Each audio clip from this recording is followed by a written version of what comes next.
YouTube की दुनिया में नाम कमाने वाले दो ऐसे बड़े शख्स के बीच में अभी लड़ाई देखने को मिल रहा है, जो कि वाकई में बहुत ताज्जुब की बात है। लेकिन ये एक ना एक दिन होना था, ये बबल जो है कभी ना कभी फूटना था।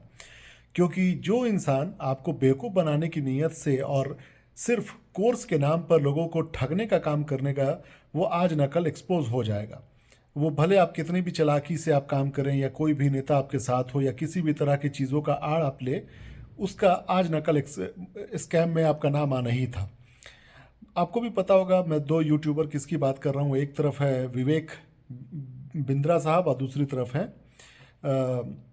संदीप माहेश्वरी साहब।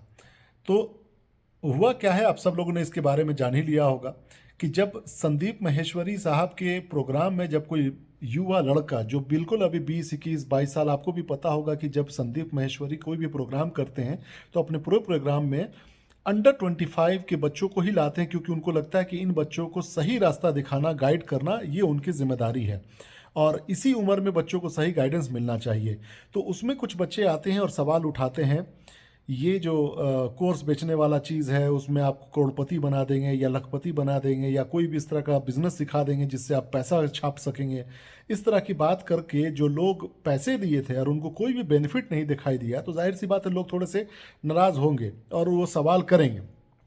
तो जिसने पैसा लिया इस बिज़नेस को कराने के लिए, बिजनेसमैन बनाने के लिए, या आपको कुछ ऐसा जादुई मंत्र देने के लिए, उसकी तो जिम्मेदारी बनती है कि आपने क्या दिया भाई पैसे लेकर। अगर आप किसी से 10,000 लेते हो, 5,000 लेते हो या 500 रुपये भी लेते हो इस नाम से कि हम आपको कुछ सिखाएंगे, तो जाहिर सी बात है सवाल तो उठेगा ही। तो इसी तरीके से संदीप माहेश्वरी साहब के जो प्रोग्राम में बच्चे आए थे, उन्होंने सवाल खड़े किए जबकि किसी का नाम नहीं लिया गया था, कहीं पर भी विवेक बिंद्रा का नाम नहीं लिया गया था। लेकिन कहते हैं ना, चोर के दाढ़ी में तिनका, वो खुद को, अपने आप को चोर साबित कर दिए इस बात को मानकर कि ये जो बंदे बच्चे बात कर रहे हैं वो इनके बारे में बात कर रहे हैं, और वो लगे उल्टे सीधे हरकत करने, वीडियो बनाने कि आप डिफेम कर रहे हो तो ये कर रहे हो, हम आपके खिलाफ ये कार्रवाई करेंगे, वो कार्रवाई करेंगे। संदीप माहेश्वरी के प्रोग्राम में कहीं पर भी नाम नहीं लिया गया था विवेक बिंद्रा का, लेकिन उसके बावजूद भी इस तरह की बातें करके उन्होंने खुद को एक्सपोज कर दिया। खैर, ये लड़ाई की बातें अलग है, लेकिन एक सवाल है कि जितने भी ये पैसे आपने लिए कोई बिजनेस बनाने के लिए, तो आप उसके अगेंस्ट में कितने हज़ारों लड़कों को आप खड़े कर दो कि आपने इन लोगों को बिजनेसमैन बना दिया है और ये लोग पैसा कमाना शुरू कर दिए हैं। इसके उलट आपने ये किया कि उन लोगों को आपने नेटवर्किंग में जोड़ दिया, नेटवर्किंग का बिजनेस करने में जोड़ दिया, अपने ही जो कोर्सेज हैं उसको बेचने के लिए उन लड़कों को लगा दिया। और फिर आप कहते हैं कि आप उनको बिजनेसमैन बना रहे हैं, बल्कि आप तो उसको सेल्समैन बना रहे हैं, वो भी अपने कोर्स के। तो कहीं ना कहीं ये आप, अच्छा एक चीज़ और भी आपने देखा होगा, ये जो विवेक बिंद्रा है, अक्सर ये देखिएगा कि जब भी अपने यूट्यूब के शो में ये कोई प्रोग्राम बनाता है, ये धर्म की बातों को ज़रूर लेकर आता है कि भगवत गीता में ये कहा गया है, उसमें ये कहा गया है, ये श्लोक में ये बात है।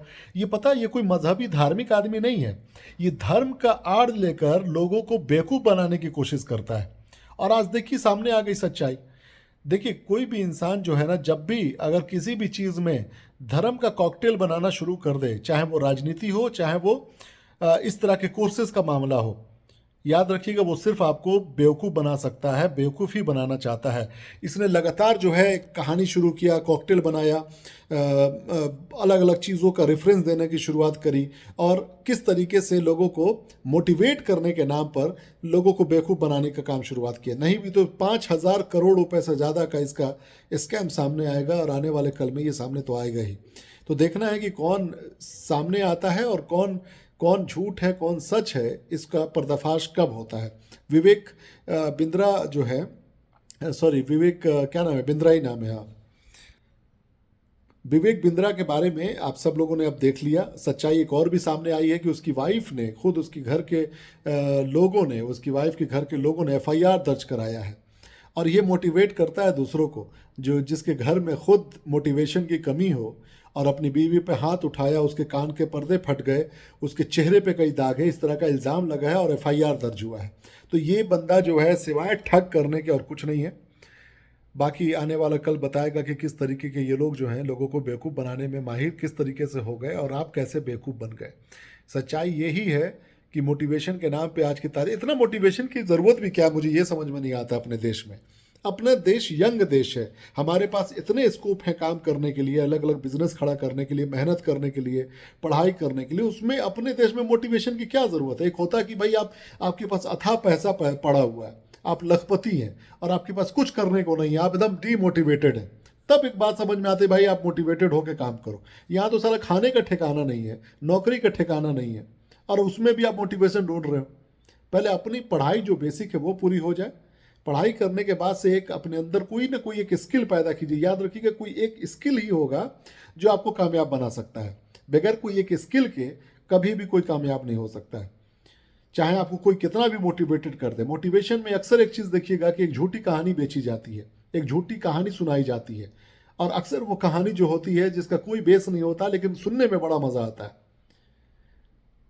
तो खैर, मोटिवेशन के लिए अभी जो समय है वो है एक मुकाम पे पहुंचने के बाद से। बाकी जो विवेक और संदीप साहब के बीच में जो लड़ाई चल रही है, लड़ाई नहीं है, एक सच और झूठ की लड़ाई चल रही है, जो कि आज न कल तो सामने आना ही था और विवेक जैसे लोगों को एक्सपोज होना ही था।